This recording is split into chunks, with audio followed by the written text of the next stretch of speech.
mag-inject sa kanya to wake her up, to revive her, is that all?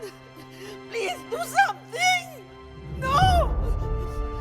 Justine, please! Andito na si Bobby!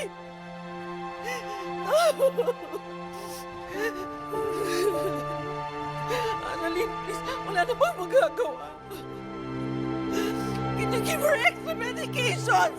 Yun lang ba? Wake her